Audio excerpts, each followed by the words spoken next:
2024 को और भी बेहतर बना सकती हैं ये आपकी 24 आदतें। दोस्तों तो साल 2024 नई आशाओं के साथ आ रहा है और 2023 में हमने जो फाइनेंशियल गलती करी है हमें एक मौका मिल रहा है कि हम इनको दोबारा ना दोहराएं। तो ये अगर 24 आदतें आपने अब जीवन में अपने अपना ली तो आपका 2024 क्या पूरा 2048 2072 सारे ही सुखमय हो जाएंगे।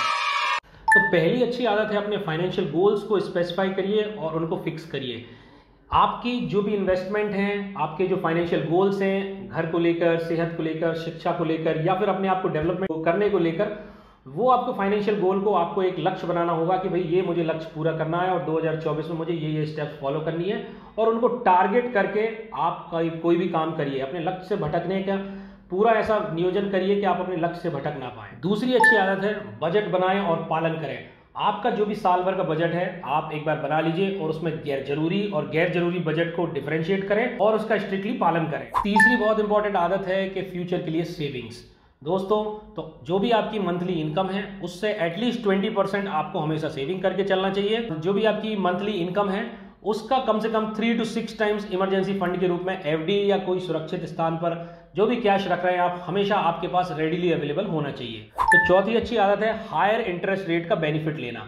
दोस्तों अभी की कंडीशन में बैंक एफडी के अच्छे खासे हायर इंटरेस्ट रेट दे रहे हैं। जैसा आपने देखा होगा पहले कम हुए हैं और उससे पहले और भी कम हुआ करते थे। अभी करंट ईयर में काफ़ी अच्छा रेट ऑफ इंटरेस्ट मिल रहा है। तो जितना ज़्यादा टाइम तक आप लॉन्ग टर्म में इन्वेस्टमेंट कर सकेंगे एफडी में आपको हाई रिटर्न का फायदा मिल जाएगा। तो इस बेनिफिट को अवश्य उठाएं और हो सकता है फ्यूचर में नियर फ्यूचर में 1-2 साल में इंटरेस्ट रेट कम हो जाए तो आप इसमें लॉन्ग टर्म में एफडी करके इसका फायदा उठा सकते हैं। पांचवी अच्छी आदत है एसआईपी शुरू करें। अगर अभी तक आपने एसआईपी शुरू नहीं करी है या सोच रहे हैं काफी टाइम से तो ये बहुत ही सही समय है एसआईपी स्टार्ट करने का, क्योंकि 12 to 15% रिटर्न आजकल सिर्फ एसआईपी में ही देखने को मिलता है।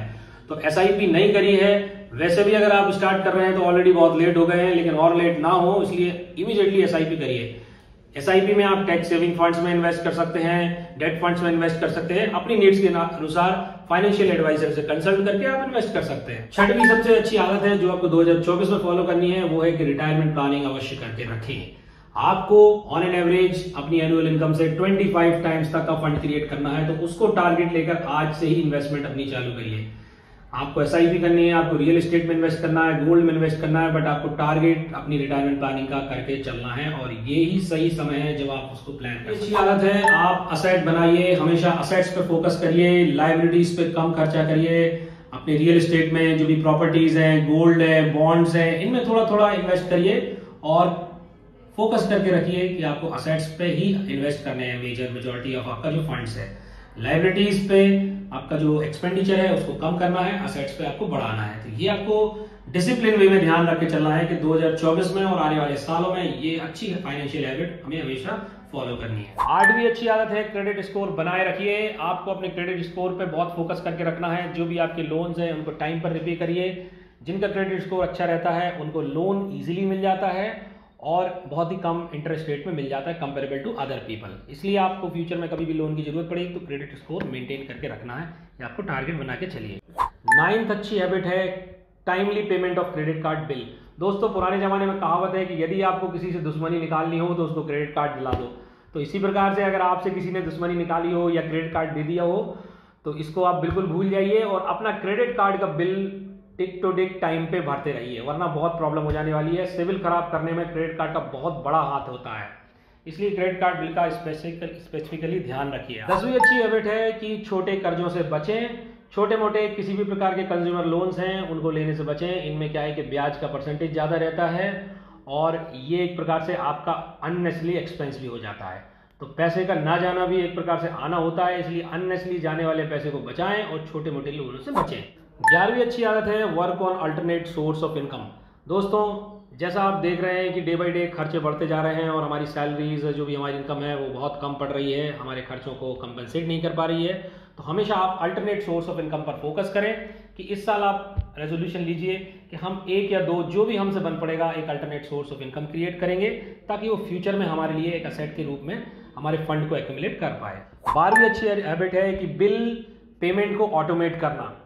दोस्तों ये छोटे मोटे बिल हैं जिनके हमारे टाइमली भर ना पाने से हम इनको मिस कर जाते हैं, तो 100 200 रुपये की पेनाल्टी ऐसी बढ़ बढ़ के काफ़ी ज़्यादा हो जाती हैं। सपोज 3 बिल है, 4 बिल है, अननेसेसरी एक्सपेंसेस को आप रास्ता ना दें। इसलिए सारे बिल पेमेंट्स को, जो भी बिजली के हैं, टंकी गैस बिल है या फिर आपके इलेक्ट्रिसिटी बिल है, जो भी बिल है उनको ऑटोमेटिक करें ताकि आप स्मूथली बाकी चीज़ों पे फोकस कर पाएँ, इनकी पेनाल्टी से बच पाएँ। 13वीं अच्छी आदत है टैक्स सेविंग के स्किल्स। दोस्तों हर साल 1 फरवरी को नया बजट आता है और नए नए टेक्निक्स निकलती हैं कि कैसे आप सेविंग कर सकते हैं, टैक्स को बचा सकते हैं। तो आप भी ये रेजोल्यूशन लीजिए कि इस नए साल में आप कोई नए तरीके से टैक्स बचाने की स्किल को डेवलप करेंगे या सीखेंगे। 14वीं सबसे अच्छी हैबिट है 10 लाख का हेल्थ कवर। दोस्तों जैसा आप देख रहे हैं कि कोरोना काल फिर से वापस आ रहा है और काफ़ी कोरोना के मरीज भी बढ़ रहे हैं, तो कम से कम 10 लाख का हेल्थ कवर अपनी फाइनेंशियल प्रोटेक्शन के रूप में अपनी पूरी फैमिली का फ्लोटर कवर करके रखें। इससे क्या है कि अपनी कमाए हुए जो धन है उसको हम इमरजेंसी में आए हेल्थ पे एक्सपेंसेस से हम उसको बचा सकते हैं। इसलिए हमेशा 10 लाख का कवर एटलीस्ट लेके चलें। 15वीं अच्छी हैबिट है 20 टाइम्स टर्म इंश्योरेंस। दोस्तों अभी आपने लिया नहीं है या लेने की सोच रहे हैं तो this is the right time. आप 20 टाइम्स एटलीस्ट अपनी एनुअल इनकम का टर्म इंश्योरेंस लेके चलें, ताकि आपके साथ अगर कुछ मिसहैपनिंग हो जाती है इस साल या आने वाले सालों में, तो आपकी फैमिली जो भी आपके जो लिविंग स्टैंडर्ड है आपके बिना किसी चीज़ से महफूज ना रह पाएँ, उनका जो लिविंग स्टैंडर्ड है वो वही मेंटेन करके रख पाएँ जिसका आपने हमेशा सपना देखा, जिसके लिए आप फंड इकट्ठा कर रहे हैं। तो टर्म इंश्योरेंस नहीं लिया है तो 20 टाइम्स मिनिमम आप लेके चलिए। 5% pre payment of outstanding loans.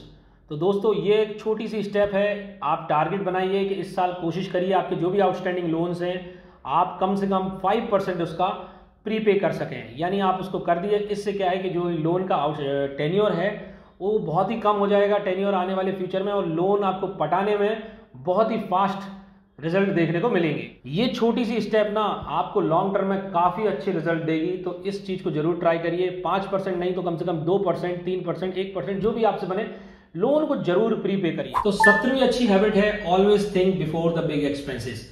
आप जब भी बिग एक्सपेंसेस करने जा रहे हैं तो जोश में आके कोई भी एक्सपेंस मत कीजिए। एक बार अच्छे से विचार करके अपनी फाइनेंशियल स्टेबिलिटी, अपने फाइनेंसेस को देख के बड़े खर्चों पे खर्चा कीजिए। तो बड़े खर्चों को हमेशा सावधानी पूर्वक आप खर्चा करें। आपको 10 बार सोचना है कि एक्चुअली आपको इसकी रिक्वायरमेंट है या नहीं है। अगर एक्चुअली रिक्वायरमेंट है, आपका इसके बगैर काम नहीं चल रहा है, तो ही महंगे खर्चों पर आप पैसा खर्च करें, अदरवाइज इसके बारे में सोचिए भी ना, इसको साइड लाइन करिए। Savings for your personal home. आपने अभी तक अपना घर लिया है या नहीं लिया है तो आप इसके लिए सेविंग के लिए अलग से एक बजट बनाइए कि भाई ये मेरा घर है, उसके ये मुझे लेना है आने वाले 5 साल 10 साल जब भी लेना है उसके लिए मैं एक SIP स्टार्ट करूं या फिर RD या म्यूचुअल फंड, जहां भी मैं इन्वेस्ट कर रहा हूं तो वो करिए। अगर आपने एक घर ले लिया ऑलरेडी तो दूसरे घर के लिए करिए, स्टेप बाय स्टेप ऊपर चलिए। दूसरे घर के लिए कोई SIP स्टार्ट कर दीजिए या RD स्टार्ट कर दीजिए, FD स्टार्ट कर दीजिए, कुछ भी स्टार्ट करिए, लेकिन इस चीज पर हमेशा एक सेपरेट बजट बनाएं। तो 19वीं अच्छी आदत है कि आप आपके सब्सक्रिप्शंस को तय करें। दोस्तों आजकल जैसे जैसे हमारे एडवांसमेंट बढ़ती जा रही है, इतनी सारी चीजें हो रही है, यूट्यूब हो गया, ये हो गया, वो हो गया, ये OTT प्लेटफॉर्म हो गए, इनमें सब्सक्रिप्शन इतने हो गए हैं कि हम भूल जाते हैं, आवेश में आके जो चीज चाहे सब्सक्राइब कर लेते हैं, पता चला सब्सक्रिप्शन का बिल ही हमारा 10-20 हजार रुपए साल का हम कर रहे हैं। तो आप अपने सब्सक्रिप्शन जहां जहां लेने हैं, आपको जहां पे आप खर्चा करना चाह रहे हैं, उनको एक लिस्ट बनाइए, फाइनलाइज करिए कि भाई मुझे यहाँ पे करना है और यहाँ पे स्ट्रिक्टली नहीं करना है। तो डिसिप्लिन वे में आप ये सब मैनेज करके चलिए। 20वीं अच्छी आदत है फाइनेंशियली अवेयर रहना। 2024 में आप अपने आप पे फोकस करिए कि मुझे फाइनेंशियली अवेयर रहना है। आजकल इतने ऑनलाइन फ्रॉड चल रहे हैं, स्कैम चल रहे हैं, ऑनलाइन साइबर अटैक्स हो जाते हैं, तो ये चीजों में आप अपने आप को अवेयर रखिए। जो भी मार्केट में चल रही है न्यूज रही है, उन ट्रेंडिंग जो न्यूज है जहां अटैक हो रहे हैं उनसे अवेयर रखिए अपने आप को और अपने आप को सुरक्षित रखिए। 21वीं अच्छी आदत है इन्वेस्ट ऑन योर स्किल्स। दोस्तों आजकल प्रोफेशनलिज्म का जमाना है और जैसे जैसे प्रोफेशनलिज्म बढ़ते जा रहा है, आपकी स्किल्स की डिमांड बढ़ती जा रही है, तो लोगों का अपने स्किल्स और प्रोफेशनलिज्म पे इन्वेस्ट करना बहुत ज्यादा जरूरी हो गया है। ऑनलाइन कोर्सेज आ रहे हैं या पेड कोर्सेज आ रहे हैं, जो भी आ रहे हैं आप करके अपने स्किल्स को डेवलप करिए। अगर आपको अप टू डेट रहना है या फिर मार्केट में रहना है, इस हिसाब से मार्केट चेंज हो रहा है, अगर आप अपने स्किल्स को अपडेट नहीं करेंगे with the passage of time तो डेफिनेटली आपको मार्केट बाहर फेंक देगा, आपकी जॉब में से छुट्टी हो जाएगी अगर आप इन सब चीजों को नहीं करेंगे। तो हमेशा अपडेट बनने के लिए अपने स्किल्स पे काम करें, अपने स्किल्स पे इन्वेस्ट करें। 22वीं अच्छी आदत है अरेंजमेंट ऑफ अकाउंट्स। आपके जितने भी अकाउंट्स हैं, अकाउंट से मतलब इंश्योरेंस के अकाउंट हैं, ई इंश्योरेंस के अकाउंट हैं, बैंक अकाउंट हैं या कोई भी पॉलिसीज़ में या कहीं पे पोस्ट ऑफिस में अकाउंट है, तो ये सब चीज़ सुनिश्चित कर लें कि आपके अकाउंट हैं जो भी अननेसेसरी अकाउंट हैं उनको बंद कर दें। कहीं पे अगर मान लो मिनिमम बैलेंस नहीं क्राइटेरिया मीट हो रहा है आपके जो भी खाते हैं, तो एक हिसाब से एक प्लान बना लें कि भैया मुझे अननेसेसरी अकाउंट को साइडलाइन कर देना है, जो सही है उनको ही चलाना है। तो इससे क्या है कि आपका मिनिमम बैलेंस चार्जेस है या कहीं जो भी चार्जेस हैं पेनाल्टीज़ वगैरह उनसे आप बच सकते हैं। और दूसरी चीज़ है, आप नॉमिनीज़ वगैरह को, जो भी नॉमिनी आपने हैं वो एक बार क्रॉस चेक कर लें कि आने वाले फ्यूचर में आपके ना रहने पर आपके नॉमिनी को दिक्कत ना हो फंड्स में जो भी आप उनके लिए छोड़ के जा रहे हैं। तो नॉमिनी सही रजिस्टर्ड हैं या फिर आपको डिवीज़न है नॉमिनीज़ का, 2 नॉमिनी 3 नॉमिनी जो भी आपके हैं, उन चीज़ों को सुनिश्चित कर लें। तो 23वीं अच्छी आदत है रिटर्न टू योर सोसाइटी। आपको दोस्तों ऐसे कुछ रेजोल्यूशंस लेने हैं जिनसे आप, जो सोसाइटी आपके लिए दे रही है, देश आपके लिए कर रहा है, आपको हमेशा ये सोच के चलना है कि मैं देश के लिए क्या कर रहा हूँ। तो कोई भी ऐसी चीज़ें आपको प्लान करिए। आप चैरिटी में दान कर सकते हैं, उससे टैक्स बेनिफिट ले सकते हैं, या फिर कोई SOS टाइप के विलेज में जाके चिल्ड्रंस को डोनेट कर सकते हैं, या फिर आप इन्वायरमेंट को प्रोटेक्शन करने के लिए पेड़ पौधे लगा सकते हैं। तो कुछ भी एक ऐसी अच्छी चीज़ करेंगे आप, ये देख लीजिए इस साल में, कि जिससे आप सोसाइटी को, जो आपको दे रहे हैं, सोसाइटी ने हमें बहुत कुछ दिया है, हम उसको कुछ रिटर्न कर पाएँ। तो last but not the least 24वीं आदत है कि अपने विनिंग को सेलिब्रेट करिए।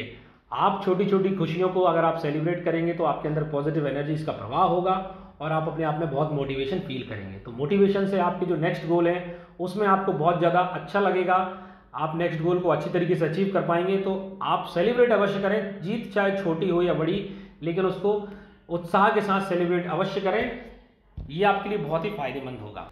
तो इसमें से दोस्तों कुछ आदतें हैं SIP स्टार्ट करने की, हेल्थ इंश्योरेंस लेने की और टर्म इंश्योरेंस लेने की। वो आप लेना चाह रहे हैं तो आप हमारे टीम मेंबर्स में या किसी भी प्रकार की गाइडेंस चाहते हैं तो मुझसे या मेरी टीम मेंबर्स में नीचे दिए हुए नंबरों पे आप हमसे कांटेक्ट कर सकते हैं। धन्यवाद।